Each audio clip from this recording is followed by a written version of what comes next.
समय चक्र के विधान में फंसकर गाड़ियां भी बदल रही हैं और ये मेरे साथ है 2021 का इको स्पोर्ट का एसी वेरिएंट।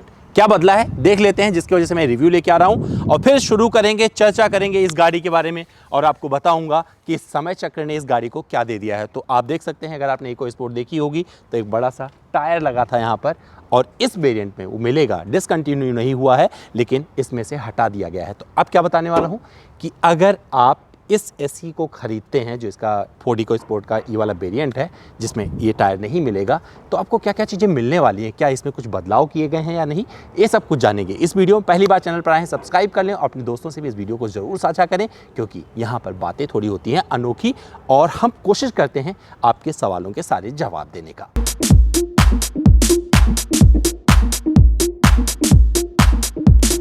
तो शुरुआत कर रहे हैं यहाँ से, क्योंकि जब टायर हट गया है तो हुआ क्या है और टायर हटाया क्यों गया है ये जानना ज़रूरी है, क्योंकि आप इसका रिव्यू पहले भी मेरे चैनल पर देख चुके हैं। तो इसको खोलते हैं और इसमें आपको कोई स्पेयर व्हील नहीं मिलने वाला है। तो आपको वो न्यूज़ याद आ गई होगी जिसके तहत बताया गया था कि गाड़ियों से गायब हो जाएंगे स्पेयर व्हील। क्या मिलेगा? ये टायर इन्फ्लेटर है। देख लीजिए ध्यान से किस तरीके से खुलता है, ये भी खोल के दिखा देता हूँ। ये वाला खुल गया जो कि आपके उस पहिए में लग जाता है और ये वाला पार्ट गाड़ी में जाके फिट हो जाता है और आप हवा भर लेते हैं इससे। तो इसके वजह से गायब हो गया इसका स्पेयर व्हील और जगह ले ली इस टायर इन्फ्लेटर ने। और इसके साथ में एक चीज़ और मिलेगा, वो ये वाला पार्ट है, यानी कि अगर आपकी गाड़ी पंचर हो जाती है तो आपको परेशान होने की ज़रूरत नहीं है और इस पर पूरा विधान लिखा हुआ है। ध्यान से समझ लीजिए किस तरीके से क्या होता है। कभी मौका मिला तो इस पर डेडिकेटेड वीडियो करके दिखाऊंगा आपको। तो यहाँ पर आपको पूरा सिस्टम दिया गया है इस डब्बे के साथ में, समझ जाओगे। तो ये खोलना है और यहाँ पर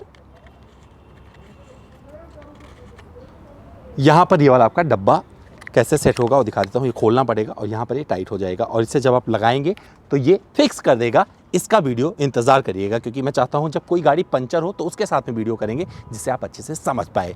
तो अब आप समझ गए होंगे कि इस गाड़ी को लॉन्च किस लिए किया गया है और जब टायर गायब हुए हैं तो उसका फ़ायदा कहाँ पर मिला है। तो अभी इसको रख लेते हैं जहाँ से उठाया था। ये इसकी जगह है, देख लीजिए बनाई हुई है और इसको इधर रख देते हैं। बंद कर दीजिए, आराम से इसको पूरा सिस्टम के साथ में लगाइएगा। दिया गया है क्योंकि प्रॉपर रखेंगे तो लंबे समय तक के काम में आपके ही आने वाला है। तो ये कर दिया यहाँ पर और ये यहाँ आ गया, इसे रख देते हैं यहाँ पर। तो ये भी एक फंसाने की जगह दी गई है, तो आराम से देख लीजिए। तो यहाँ पे टाइट कर दीजिए। और क्या क्या चीज़ें मिलती हैं, तो यहाँ पर एक बैग रखा हुआ है, इसको मैं हटाता हूँ, इसके बाद में आपको दिखाता हूँ। तो ये आपको मिल जाता है यहाँ पर एक पार्सल ट्रे अगर हटा देंगे तो और क्या आपको फ़ायदा होने वाला है वो भी आपको दिखा देता हूँ। तो ये पार्सल ट्रे जब आप हटा देंगे तो इस सीट को आप 60-40 में भी फोल्ड कर सकते हैं और अगर ज़्यादा ज़रूरत है सामान रखने की तो इसको भी फोल्ड कर दीजिए। तो अब ये आपको कुछ ऐसा मिल जाएगा पूरी व्यवस्था और इसमें ढेर सारा आप सामान रख सकते हैं। तो अब इसका फ़ायदा आपको समझ में आ गया होगा कि आपकी गाड़ी में स्पेयर व्हील नहीं होगा और आपकी गाड़ी में टायर इन्फ्लेटर के साथ में अगर आपको पंचर भी लगवाना है तो टेंशन लेने की ज़रूरत नहीं है और इसी वजह से इस एसी को लॉन्च किया गया है। तो भैया चलो डिज़ाइन भी दिखा देते, नहीं तो कहोगे डिज़ाइन नहीं दिखाया। तो अगर डिज़ाइन की बात करें तो पूरी डिज़ाइन सेम है और इस पर मैं समय नहीं लगाने वाला हूं, क्योंकि मैं जल्दी से इसका ड्राइव देना चाहता हूं, बताना चाहता हूं कि जब इसमें पीछे वाले टायर गायब हुए हैं तो क्या उसका कोई असर हुआ है इसके परफॉर्मेंस पर। और साथ ही ये भी बताता चलूँ, आपको डीजल और पेट्रोल में मिलती है और टाइटेनियम के ठीक नीचे इसको प्लेस किया गया है। एसी पेट्रोल में मिलेगा और ये एसी आपको डीजल में भी मिलती है। जो इसकी कीमत है जो इस पर लॉन्च किया गया है 10.49 लाख रुपीज़ आपको चुकाने पड़ेंगे पेट्रोल के लिए और 10.99 लाख रुपीज़ आपको देने पड़ेंगे इसके डीजल के लिए। तो एक छोटा सा क्विक वॉक अराउंड लेते हैं और इसके बाद में चला कर देखते हैं इस गाड़ी को, जानते हैं कि कैसी है चलाने में।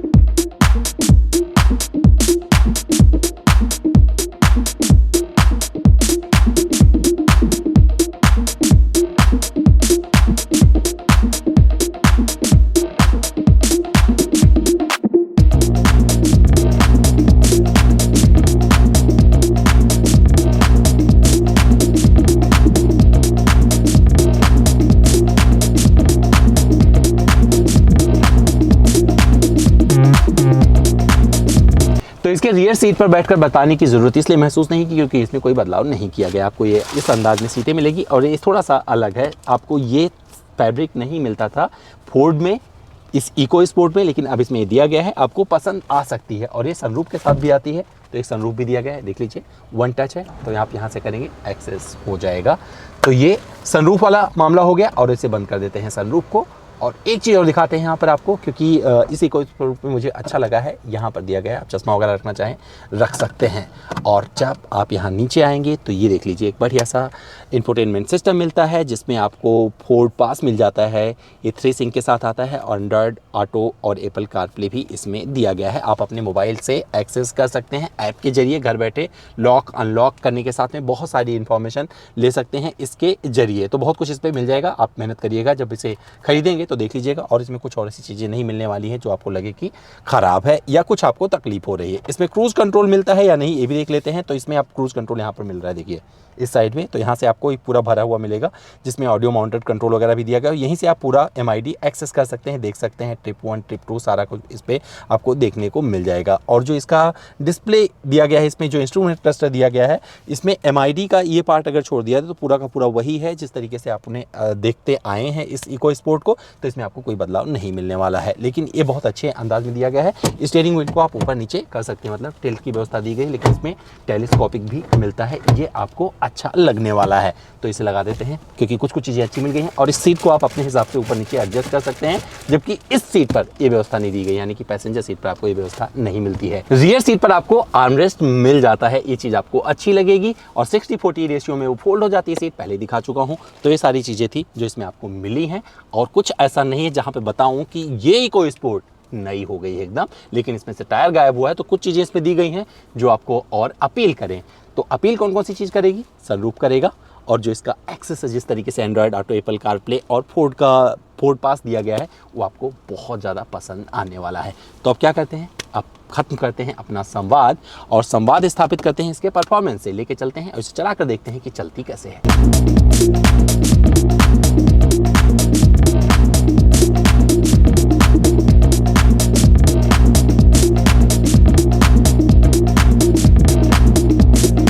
तो दोस्तों आइए चला कर देख लेते हैं इस इको स्पोर्ट को, और आपको बताता हूं कि चलाने में कैसी है। तो मैं हमेशा से हमें इसको रिकमेंड किया है लोगों को, किस लिए? क्योंकि ये एक बेस्ट गाड़ी है इस सेगमेंट में, जहां पर आपको बहुत मज़ा आता है, चलाने में मज़ा आता है। और प्रैक्टिकलिटी के हिसाब से जितनी भी चीज़ें, जितने भी शब्द बने हैं इस इको स्पोर्ट पर खरे उतरे हैं। और आपको बताऊं, अब और ज़्यादा मज़ेदार ये लग रही है चलाने में, जब आप इसमें बैठते हो मज़ा आता है। क्योंकि अभी जो आपका IRVM है ना, क्या करता है, पीछे वाला पूरी की पूरी जो पीछे की विजिबिलिटी है ये दिखा देता है।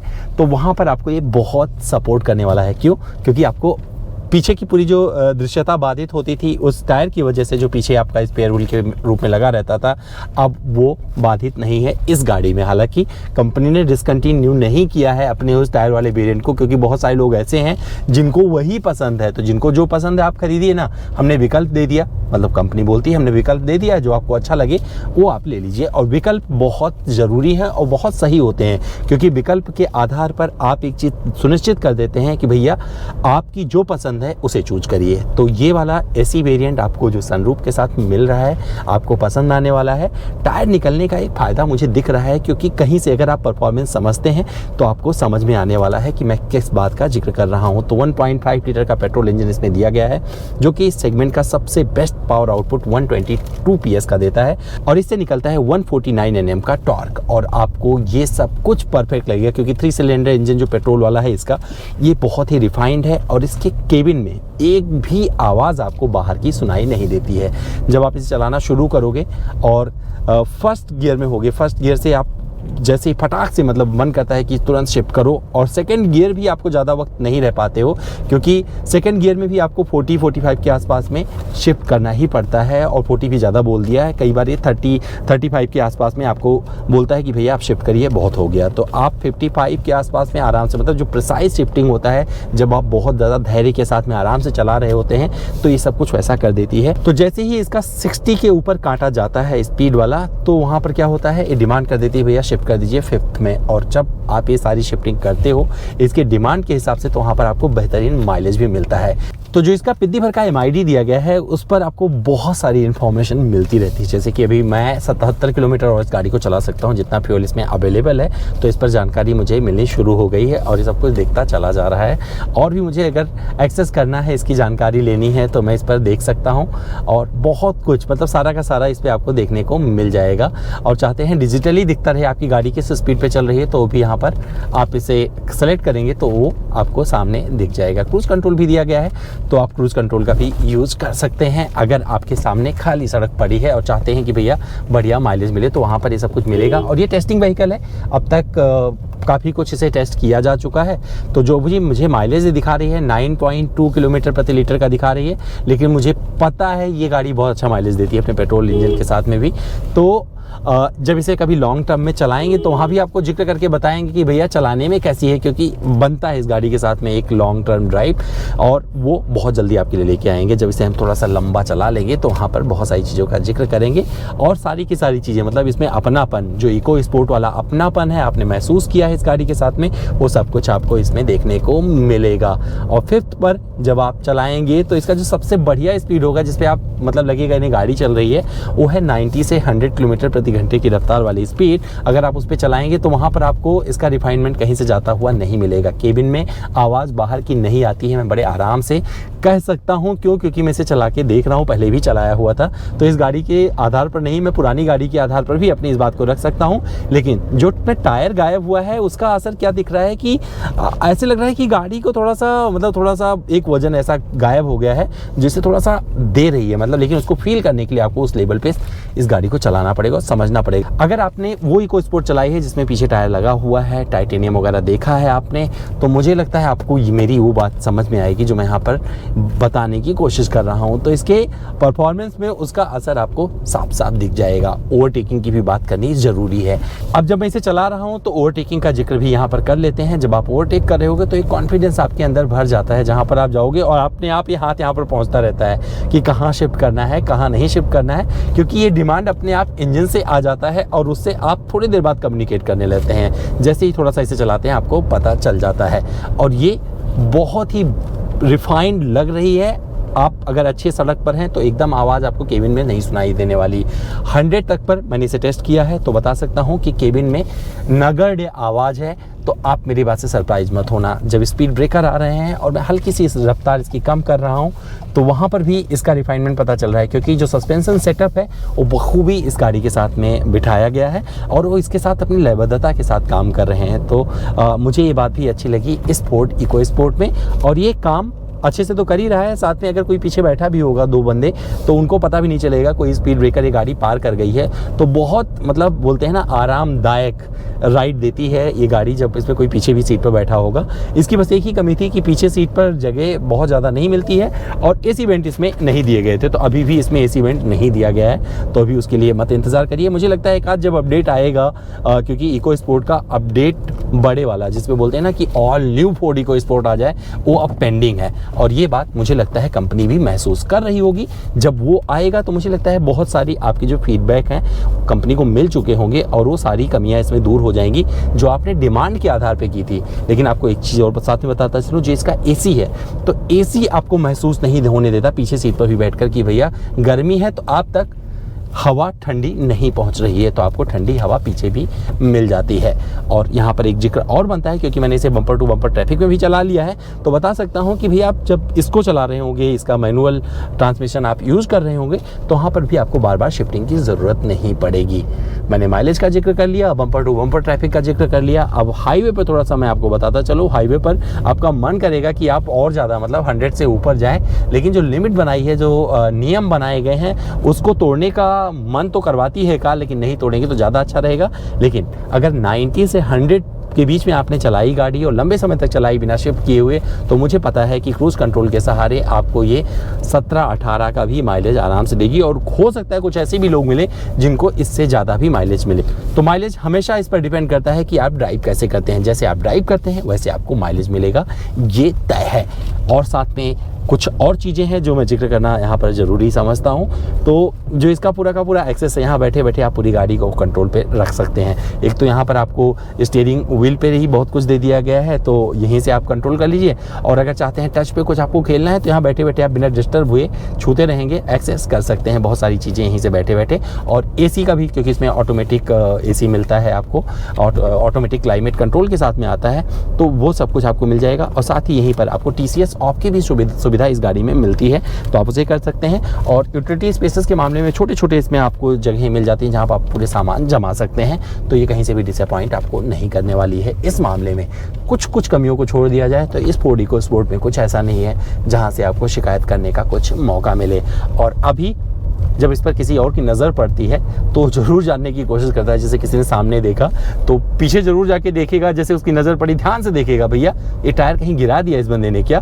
तो ये सब कुछ जीने के लिए आप तैयार रहिएगा, क्योंकि EcoSport अपने टायर के लिए, मतलब पीछे जो टायर लटका रहता था ना, उसके लिए जानी जाती है। तो जब ऐसी EcoSport नज़र आएगी तो हो सकता है कि कोई ड्राइवर को ही क्लेम कर दे, भैया आपने लगता है इसका टायर निकलवा दिया है। तो ऐसे सवाल आपको पूछने को मिल सकते हैं, तो इसके लिए तैयार रहिएगा।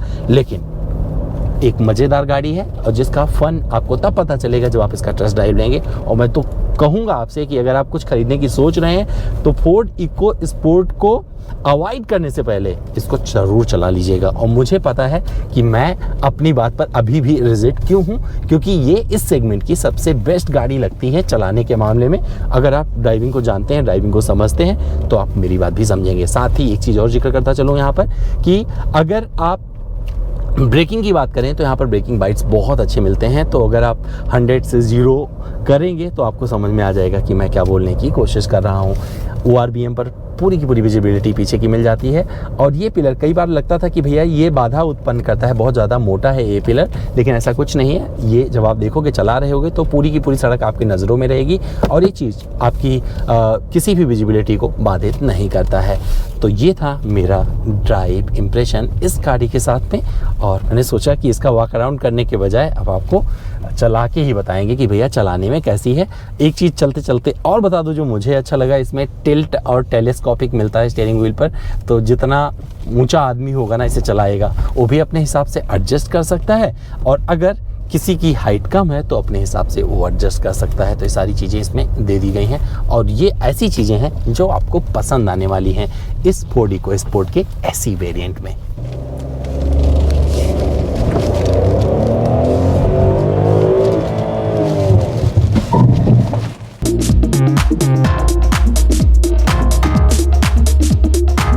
तो भैया जब हम कोई गाड़ी बंद करते हैं तो उसका फ्रेम सेट कर लेते हैं कि व्हील बढ़िया से दिखना चाहिए। आई होप आपको पसंद आ रहा होगा, देखने में ये गाड़ी अच्छी लग रही होगी। तो अब आपको बता सकता हूँ कि ये कैसी है।